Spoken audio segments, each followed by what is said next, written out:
Since Repair Clinic encourages you to perform this repair safely, a warning icon will appear when you should use caution.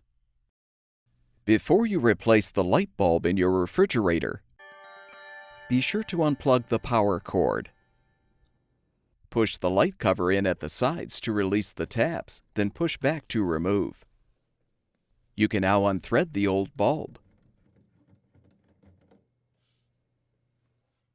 Install the new light bulb by threading it into the socket. Be careful not to damage the bulb by over-tightening.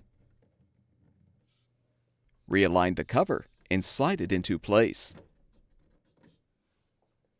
Plug the power cord back in, and your refrigerator should be ready for use.